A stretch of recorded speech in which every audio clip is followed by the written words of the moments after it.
Have you ever wondered what gives a city its soul? You know, that special something that echoes through time? Well, today we're going to dig into the landmarks and legacies that really define the places we all call home. So what is it? Is it the skyline, the history, the people? It's such a fascinating question because every single great city out there has a story to tell. All right, so let's start with the most visible part of a city's story, its landmarks. Think about it.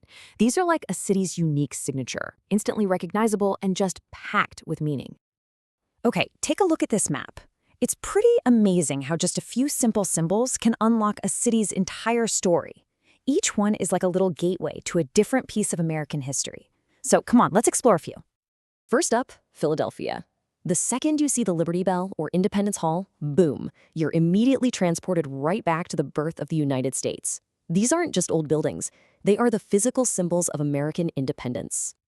Then you've got New York, where the story just keeps on going. The Empire State Building, it just screams incredible ambition and modern engineering.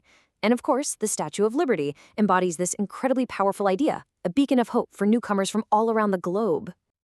And then there's Boston, where the landmarks aren't just single spots, but an entire journey. The Freedom Trail literally walks you through the story of the American Revolution, connecting all these historic sites, from the Boston Common all the way up to Bunker Hill. Okay, so these landmarks give cities their roots. They're solid, they're permanent. But what happens when a city's identity is tied to something, well, less permanent, something that can change and maybe even disappear?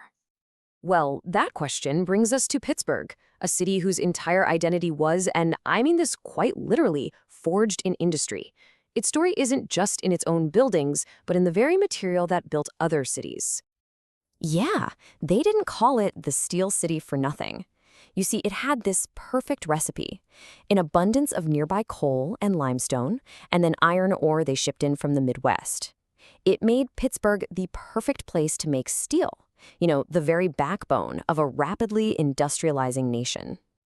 And this timeline, wow, it really captures the double-edged sword of that whole era.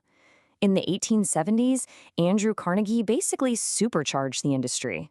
By the late 1800s, the city was a global powerhouse. And sure, this brought incredible wealth and tons of jobs, but it came at a staggering cost to the environment.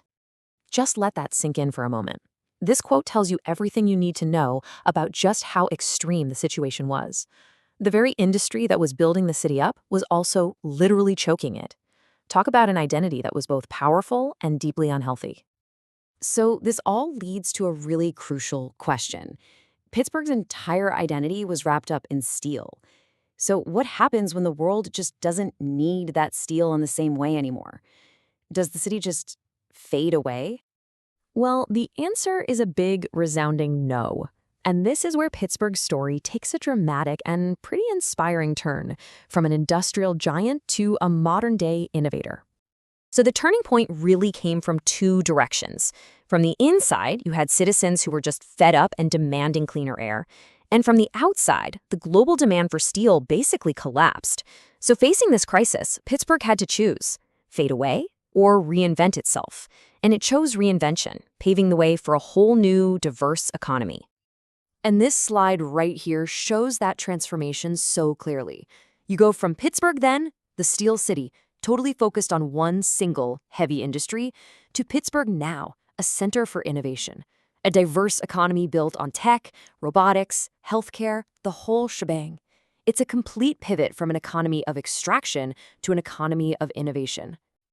And here's the result. This is modern Pittsburgh. The skies are clear, and the city is a clean, dynamic hub that still honors its industrial past while building a completely different future. It's pretty incredible. So what does all this tell us? We've seen cities defined by permanent landmarks, and a city defined by an industry that faded. So what's the secret to a lasting identity? Here's the key takeaway, right here. A truly resilient city isn't just one or the other. Its identity is this powerful blend of its unchanging history and its ability to adapt and evolve over time. Think of it like this. The landmarks are the roots, anchoring a city in its history, telling us exactly where it came from. But the economy, the work, the innovation, that's the living, breathing story of where the city is going. A city that only looks back stagnates, but one that forgets its roots, well, it loses its soul. You absolutely need both to truly thrive. And that leaves us with a final thought to consider. Think about the place where you live. What are its enduring landmarks? And maybe more importantly, how is it evolving right now? What do you think its story will be 50 years from today?